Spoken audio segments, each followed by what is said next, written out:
do I do every day, Mum? What do I do? Get up, catch the bus, go to work, come back home, eat chips and go to bed. Is that it? It's what the rest of us do. But I can't. Why? Because you're better than us? No, I didn't mean that. But it was. It was a better life. And I don't mean all the travelling and seeing aliens and spaceships and things. That don't matter. The doctor showed me a better way of living your life. You know he showed you too. That you don't just give up. You don't just let things happen. You make a stand. You say no. You have the guts to do what's right when everyone else just runs away. This is today's flat Earth. The fact that we live in the cutting edge of human evolution. The cutting edge of how far humanity has come. Turning a planet of enormous beauty into a shithole ain't the cutting edge of human evolution.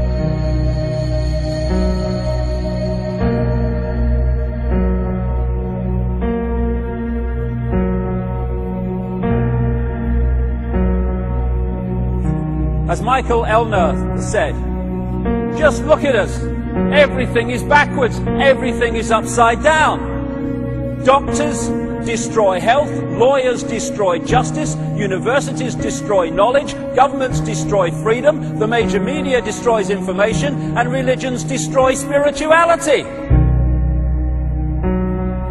I think there's more to know here. Isn't that weird? We always kill the guys who try and help us. Isn't that strange that we let the little demons run amok? Always. John Lennon, murdered. John Kennedy, murdered. Martin Luther King, murdered. Gandhi, murdered. Reagan, wounded. You know.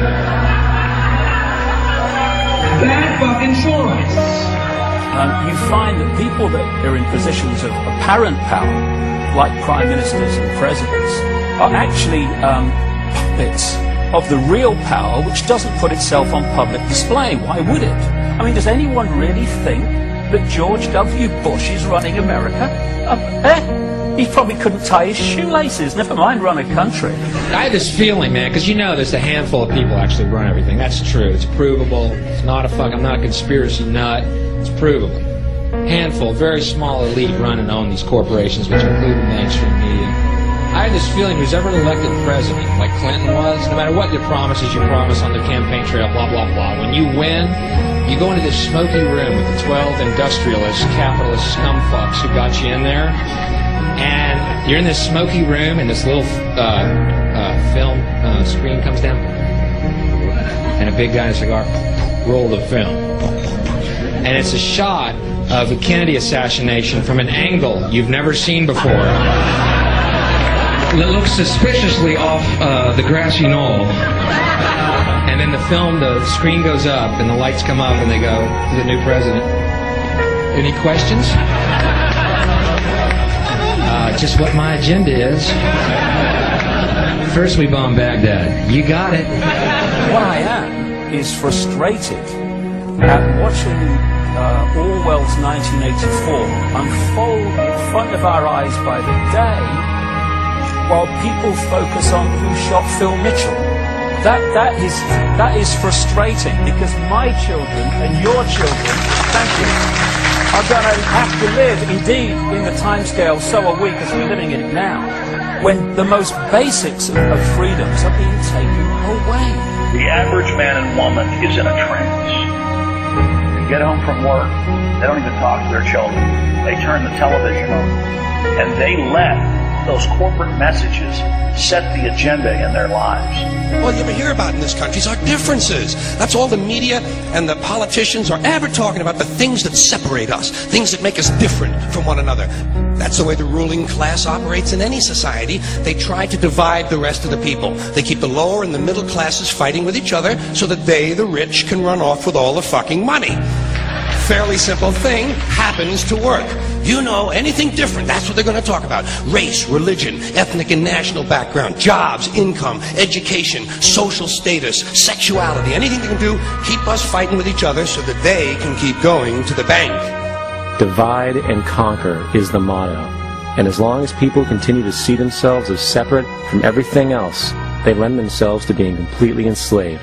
We've all seen vast herds or flocks of sheep controlled by a sheepdog and an authority figure called a shepherd. You imagine if just a significant number, not even half, of those sheep said, we're not going to succumb to fear of the sheepdog, and we are going to go our own way.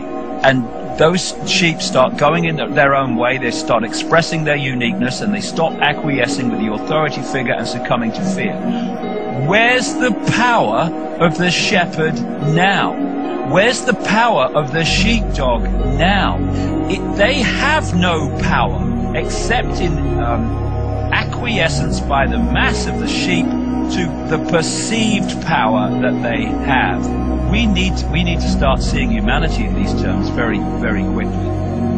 I see these ants do great things. And year after year, they somehow manage to pick food for themselves and you.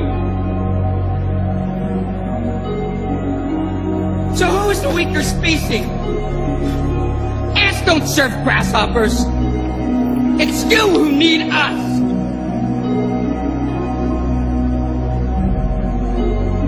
You know, when you go through all these different levels of how we are attacked mentally, emotionally and physically to suppress us and to hold us in the box, in the bubble, that tells us something about us. What people don't realize. Oh, it's negative.